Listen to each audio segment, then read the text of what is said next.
સુરત શહેરના પાલ વિસ્તારમાં ખુલ્લેઆમ ચાલતા દેશી દારૂના અડ્ડા પર સ્થાનિક નાગરિકો અને મહિલાઓ સહિત લોકોએ જનતા રેડ કરી હતી। લાંબા સમયથી જાહેરમાં દારૂનું વેચાણ થતું હોવાના આક્ષેપો વચ્ચે લોકોએ જાતે જ આગ અડાવી કાર્યવાહી કરતા સ્થાનિક પોલીસની કામગીરી સામે સવાલો ઉઠ્યા છે। જનતા રેડ દરમિયાન સ્થળ પરથી મોટા પ્રમાણમાં દેશી દારૂનો જથ્થો મળી આવ્યો હતો। ચોંકાવનારી વાત એ છે કે રેડ દરમિયાન બુટલેગર દ્વારા વિડીયો શૂટિંગ બંધ કરવા માટે દબાણ કરવામાં આવતું હોવાનું પણ લોકોએ જણાવ્યું હતું। સ્થાનિક લોકોનું કહેવું છે કે જો નાગરિકો પોતે આગળ આવી જનતા રેડ કરી શકે છે તો સ્થાનિક પોલીસ દ્વારા અગાઉ કેમ કોઈ કાર્યવાહી કરવામાં આવી ન હતી। ખુલ્લેઆમ અને ધમધમતા દારૂના અડ્ડા અંગે પોલીસને જાણ ન હોવી અનેક શંકાઓને જન્મ આપે છે। જનતા રેડ બાદ સ્થાનિક પોલીસની કામગીરી, જવાબદારી અને સંભવિત બેદરકારી અંગે ચર્ચા તેજ બની છે।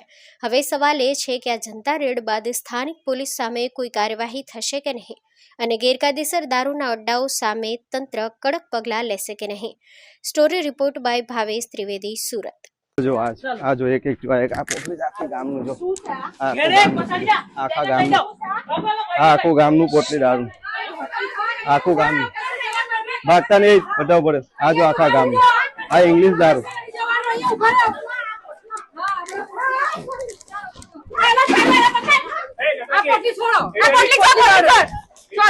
આજો આજો આજો આજો આઈ દારૂ હા વિડીયો ચાલે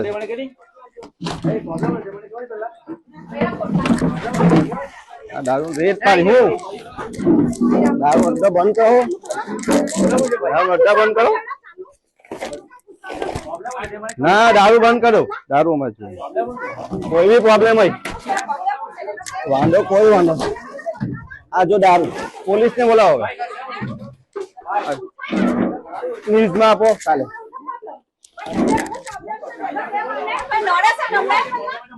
આ વિડીયો થઈ જા આ બાજુ બધું નોલેજ થઈ જા ચાલો પોલીસ વાળા બી બોલાવી લો તમે ફટાફટ હાલો ચાલો ચાલો